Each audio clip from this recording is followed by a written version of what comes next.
And good afternoon, everyone. Right. So, and first of all, I would like also to thank BCA for inviting us here. Very honored to be here. And today, my goal is to actually share some of the key insights and experiences that we learned from implementing real-world projects, and also sharing with you some of the fundings that you can unlock to help you accelerate this journey. Right. Okay, here's a quick look of what I will be covering today. Quick introduction, journey and challenges. I think it almost does very similar to what other presenters has presented before, but I will try to keep it short, keep it concise, and really highlight on those areas I've not mentioning before, right? And then we also have two solutions demos that's catered for construction sectors. Hopefully that you will find that helpful and relevant as well. Okay, first of all, quick introduction to CloudMile. So we are data AI cloud solution provider. So we actually operate across 7 countries. We're supporting over 1,200 customers and partner with 60 over technology providers, including all the cloud hyperscalers, Snowflake, Confluence, Fivetran, right? And Singapore is our HQ for Southeast Asia, and Malaysia is actually our center of excellence, serve as both the delivery hub as well as the customer experience center. Right, I will just keep it concise. I think for the evolution of the journey of GenAI, you have heard it many times before. I think some of the points that hasn't been mentioned before is, one is on the open source model. So as of now, this year, open source model has approaching the performance of frontier models. So that is actually a game changer for those highly regulated industries, such as banks, right, or governments, or even construction industry. That means you can host your own LLM model on-prem, right, and enjoying the same benefit as those frontier models.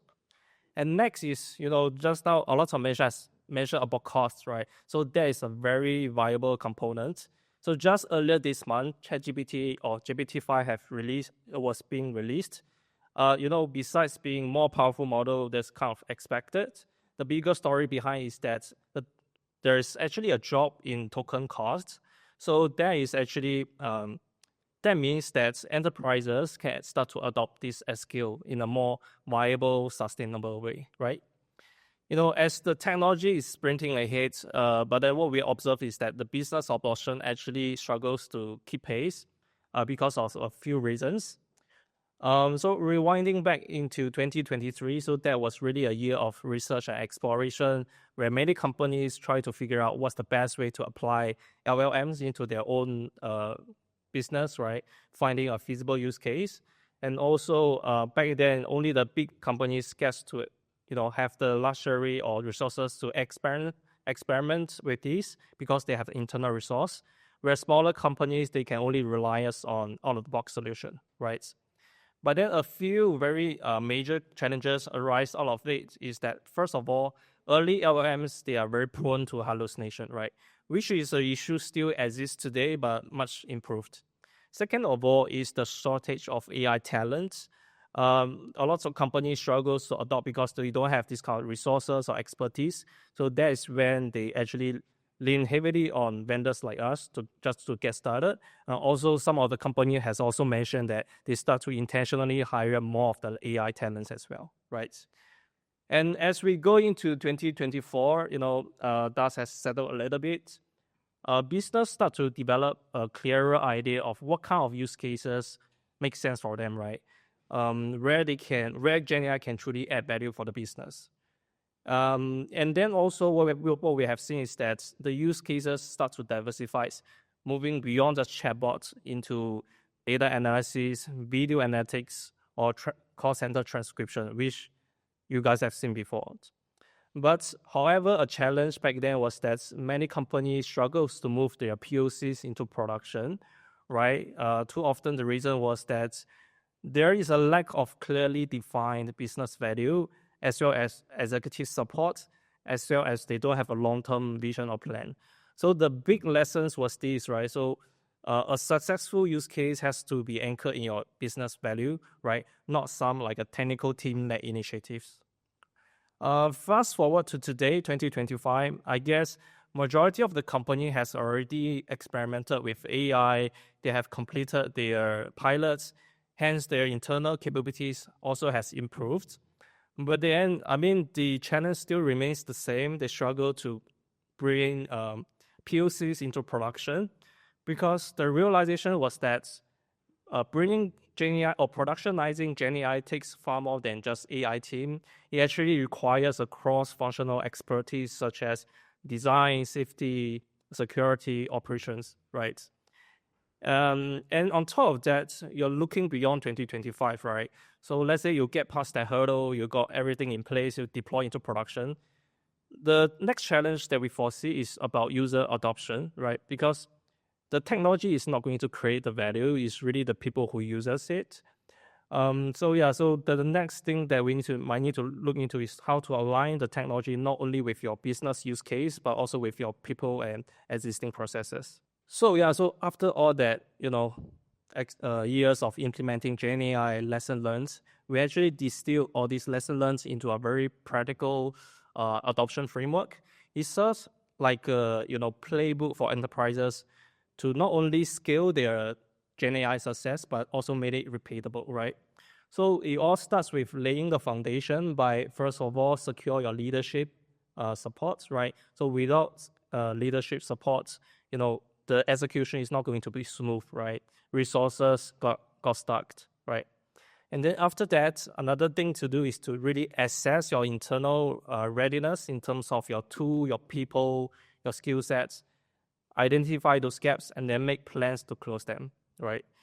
Then the next stage is really to do the planning, to discover use cases that's anchored in business values, and we would like to prioritize the use cases that is of high impact and low complexity so that you can secure those early wins, right? And then second of all, define success metrics, and make it realistic, make it attainable, right? And one thing I always tell customers is this. So please benchmark against how you operate today rather than perfection, right? Because we all know that GenAI is not a magic pill, so please do not expect a perfection from it. Last but not least, to build a roadmap with clearly defined milestones, action plan.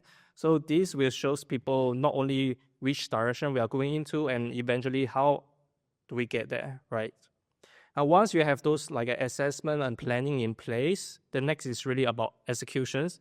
So when it comes to execution, a few advice. First of all, is be focused, launch pilots, start something small, and then we iterate from there, right? Second of all is be nimble, start again, same thing, start small, move fast, learn faster. So until you discover something that works, that is promising, then you can think about scaling it. If something that doesn't work, drop it quickly, right? And once you have gone through all these, you think that, okay, my application is ready for production. So when it comes to production, I would say the precision and governance is key, right?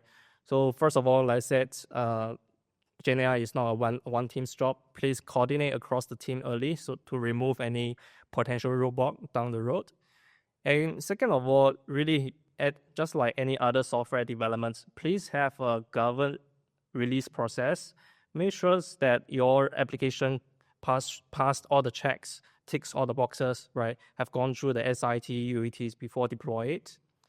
Then next, also do dedicate resource for after post production, because once the application is being deployed, so for maybe the next 1 month, they really need some intensive care, right? Because that's when the system is most unstable. So we would like to watch it closely until it stabilizes. Okay, so once we pass the production or deployment phase, like I said, the next is how we need to think about how do we drive adoption? How do we do this change management, right? A few pointers there. First of all is to really onboard and train your users intentionally, right? It's not an afterthought. That means not only handing people the right tools, but at the same time, also equip them with the skills and confidence how to use it effectively. And second one is to provide accessible support. That means, let's say user has questions, they need help for troubleshooting. The help should be just a phone call or message away, right?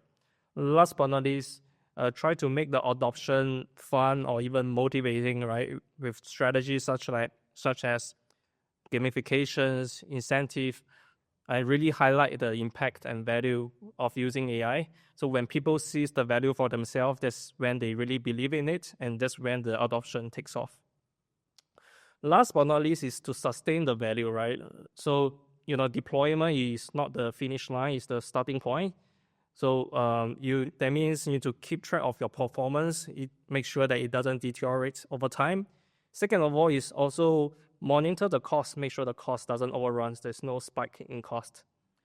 And last but not least is really, like I said, you really, constantly improving or evolving your system. This is a live system, right? Living system. It should evolve together with your business. So collect your user feedbacks frequent and then improve regularly and continuously. Okay, so on this slide, this is some of the deliverables that we will sort of generate out of this consultation or planning phase, which forms the basis of this AI blueprint, which serves as a guiding document for, as a compass for execution down the road. And a lot of executives find this very helpful because it actually gives them the clarity and alignment on not only the direction as well as the purpose as well. Okay, that's all for my sharing. So next I will showcase some of the AI solution in action, right? So the first solution that we have is called the conversational analytics. This is to address one of the most common challenges that business face today, is where they sit on top of a huge amount of data, but then they are not sure how do they, monetize it, how do I unlock the value, how do I generate insights from it, right? Often due to they are lacking on the expertise, lacking on the technology, lacking on the resources. So this solution is created to address that pain point. So what this solution can do is that it actually democratizes the insights to any user, non-technical user included. It allows user to explore, analyze, visualize, and even act on the data simply by natural language. So next, let's see this solution in action. So for example, I'm someone very new in the company. I'm not sure what kind of data do I have within the company. So if I have this solution, I can just ask the system, please tell me what data do I have and what kind of analysis can I perform. So and then it goes on and lists down all the tables, right? What informations are there, and even what kind of analysis can I do, right? Just put this into a context. For example, today I'm a part of the operation team. I would have perform a defect analysis. So I can simply ask a simple question like, please conduct a defect analysis by supplier. Then it will go ahead and generate the SQL, pulls out the data, and now it's thinking like, what are the best way to present the data in a chart? So at the back, it is actually generating a code, right, to visualize it, some very fancy charts. And then that's not the end. It goes on and generate key insights and summaries, and even actionable insights, right? So recommendation can be, improvement programs, some strategy adjustment, right? And then this tool this tool can be used by anyone within the organization. It can be equally useful for project management. For example, if I'm a project manager, I would like to see the status of the projects that I'm managing. So I just have to ask a question, what are the top projects with the most overview task? So again, it goes on and do the same thing, generate the SQL, pulls the data, and then visualize a very intuitive chart on the screen. So I can, get those insights immediately on my fingertips, right? All right, moving on to the next solution that we have is called the BRM analytics. I think this solution, is quite common, or maybe a little bit overlapping with the presenters that has, showcased earlier on. So what is the challenge or issue that we are trying to solve here is that I think in the construction space, you guys work extensively with BRM data, which is a proprietary format, which makes it very difficult to do like a data analytics on top of it. And then moreover, in this industry, there's this certain compliance review process, which is really manual and lengthy. Maybe you need to check the parameter of every component in the model. So this is a very manual task. So this solution that we have created is to address that pain point.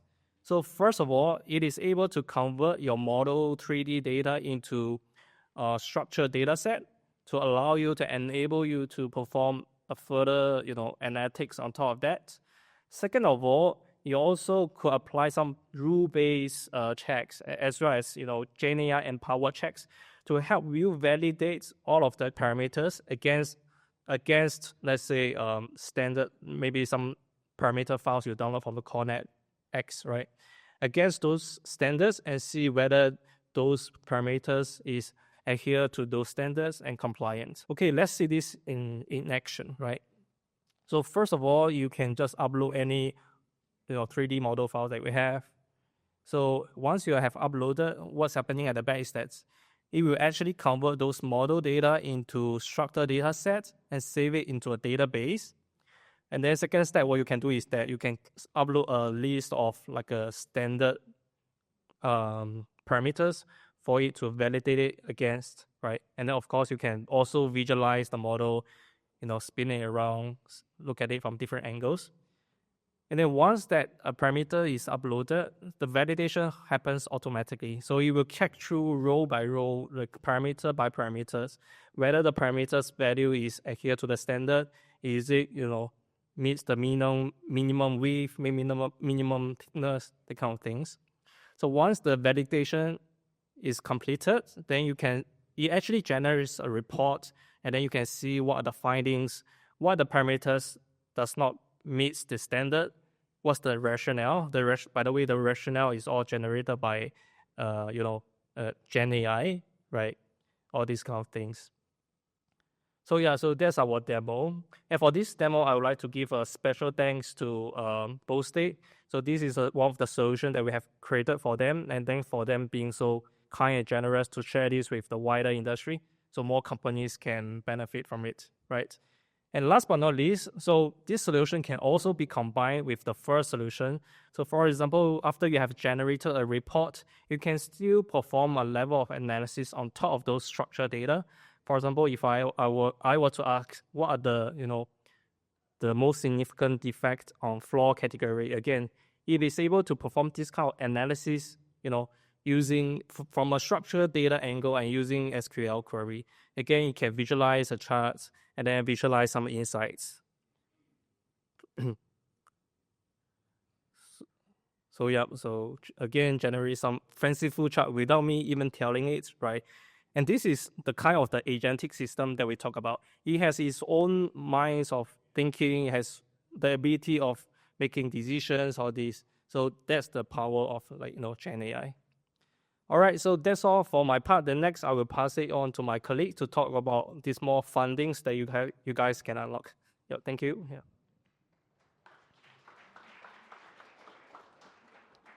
Okay, hi everyone. My name is Kimberly. I'm an account manager from CloudMile. So I know it's been a long day. We have a lot of sharing. So I'll just keep mine short and sweet, right? Because I know I'm the only barrier left between you and the food and drinks behind me. Okay? So I think just now, Terry mentioned, right, keep costs low, right? This is a very important statement for not just the building industry, but for the industry as a whole, right? So aside to keeping costs low, the other way around it is to find fundings to help you, right? To help you support your initiatives. So this is why I'm here. This is what I am here to share with you on today.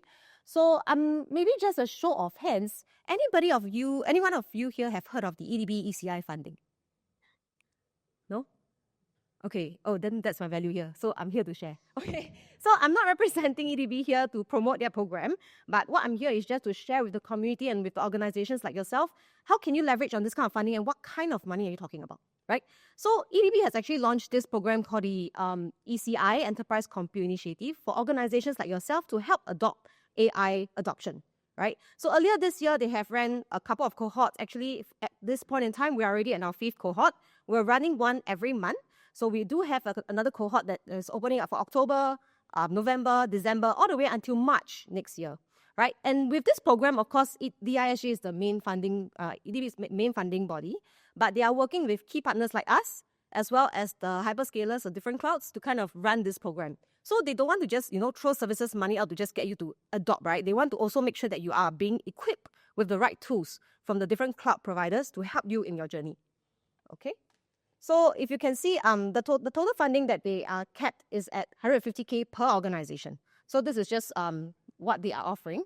So how do you get on board this? So there's a couple of stages that you will need to kind of work through. The first stage, of course, is there will be a briefing on the ECI program, giving you more details and objective, basically understanding what this program is about.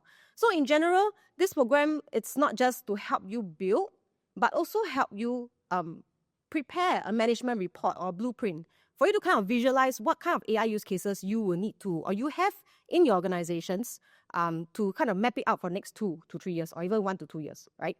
So during this inception, we will actually go through with you what are some of the objectives that we want to run with you, what are some of the key components that will be part of this program, right? After which, there will be an onboarding where you guys have to also map out some of these use cases and register on the BEIH website to kind of get approval. Because, of course, before the funding approved, right, they also need to see what kind of use cases you guys are putting out, right? Whether is there really value for the organization, what kind of value it brings as a, not only organization, but for the industry as a whole. Right? So onboarding is the second phase. And then, of course, the most important part as well for the first phase is the AI blueprint. So this is what I kind of emphasize a lot on, because AI blueprint essentially helps you map out your key priorities.